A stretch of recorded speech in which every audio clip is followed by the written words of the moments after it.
Palworld changed my life. If you don't know what Palworld is, you've clearly been sleeping underneath a rock like your entire life for the past 3-4 years.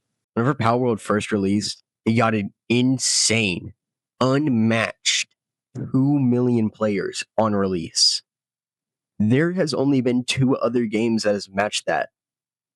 2 out of the millions of games. That's unfathomable. Palworld recently just released its 1.0 update, which has completely revived the game.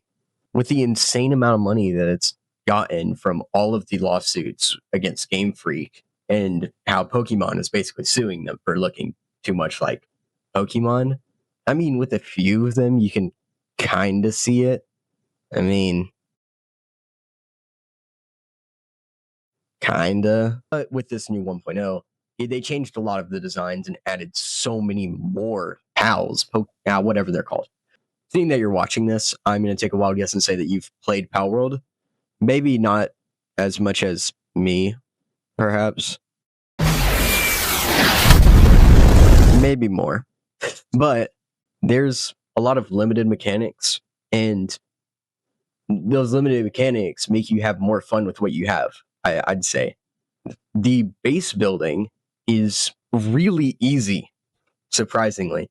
And the materials for base building don't cost that much too. I remember playing Ark Survival Evolved, and bases were the biggest pain to build because they costed thatch, wood, stone, yada, yada, yada, yada.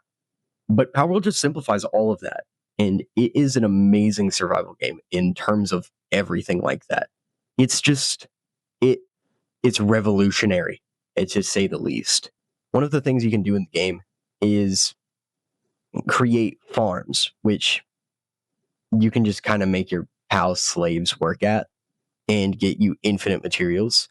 And then you have other pals that basically take those materials, auto sort them into chests, do every single little bit of your work for you, and you can just go adventure and do stuff. And then you come back, you have more materials, you have everything. It's so much less grindy than every single other survival game. It is amazing. The only problem that I have with Palworld is making computers. I hate those so much. But besides that, it is a phenomenal game. May I say the least. It is great. You know what? How about we make a pros and cons list? Pros. Cons. Pro, you can get basically any resource and an infinite amount. And the game is very generous with how fast the ores, trees, everything like that respawns, and there's just a crazy abundance of them. A big con to that, though, is the game feels a little bit too easy at times, and you can usually rush through the early stages just like that. And for a lot of people, I know that there's an early game charm, but I mean, it's still fun. Pro, you can get insane loot at the very start of the game. Con, you can gain loot at the very start of the game. Palworld tackles this problem actually fairly well, if I had to say, by just basically taking everything and making it by level. You can catch a Jetragon by level 1 with an ancient sphere that you got from a supply drop, luckily. The only downside is that you have to get to the world tree, which, what? You have to kill every single tower, you have to do every single little thing to get that saddle, but you can get the pal at the very start. So, pro, boss fights are stupid fun. Instead of it being like a normal Pokemon game, it instead has your pal doing half the work, and then it also has you doing the other half as well. The amount of weapons that you have inside the game is also absolutely crazy. You have super shotguns, alien assault rifles, infinite energy, miniguns, pals holding miniguns, pals holding submachine guns.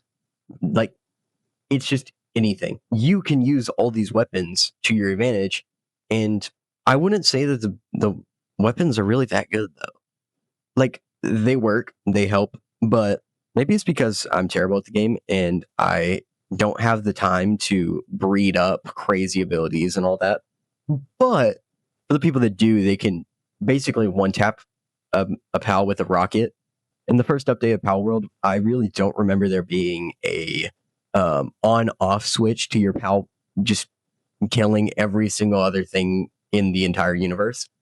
But in the 1.0 update, it does, and that I mean, yay, very good. You have things such as just passive defense, kill everything that you see in a mile radius, and then follow. Okay, my bad. Really and truly, Palworld is an amazing game. I really hope that the devs don't mess this up. They have gotten an insane amount of money. And speaking of money, Palworld costs $20 American. But games like it that are arguably worse than it, Black Myth Wukong, $70. Then you have the new Monster Hunter, which also costs $70. Then you have the new Pokemon games, which are costing $90. Who's paying that much?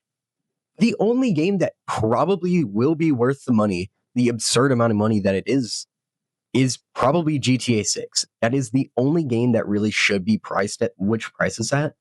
And I think it's only 80. Like Pokemon will be more expensive than GTA 6. It's not worth that much at all. Palworld is just so absurdly affordable that it reaches so many new people. And the company that's behind Palworld is it's already destined for greatness. It's already at its peak. It is already amazing. And really and truly, I hope that they keep investing into this game and just keep adding on and adding on and adding on. Maybe doing an arc style thing with new maps, maybe per chance, and then just overall great stuff. And if they ever created a Palworld 2 or whatever that could be, I don't know.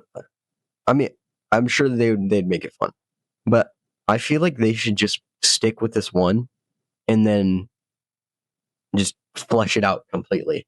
Make different maps, make some different pals, and then just like stuff like that. Because the problem with its longevity and like how far it could go is that it's a monster-based game. You have to continue adding monsters. You can't just add a new dinosaur. You can't just add a new mech. You can't just add new stuff. Like you can't just add one new thing. And you have to constantly upload the roster. There are currently 200 pals base games 2 years in. I feel like they're going to bring expansion updates with bigger, better zones, allowing you to level up more and more, new bosses, yada, yada, yada. I think this game is destined for greatness. I think it will never really die. Well, never is a long word. I would probably say it might die in like 10 years. If they continue updating it and continue doing that, it'll constantly be having player boosts. It'll be like Marvel Rivals, basically. And it's just a good game. And yeah. Thank you guys really and truly for watching all the way to the end. It means a lot to me. And if you really could hit that subscribe button, I don't know if I mentioned it earlier or not. But yeah, I really appreciate y'all being here. And I hope y'all have a great day. Talk to you soon.